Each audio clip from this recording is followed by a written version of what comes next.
తాతగాతల పండిన తండ్రి తనమే ఎండునా ముడిని దిగి కొడుకెదిగిన నాన్న మురిపెను తీరునా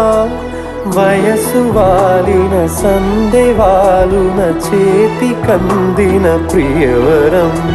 మనవడై తన పసితనమ్మును వెంట తెచ్చిన సంబరం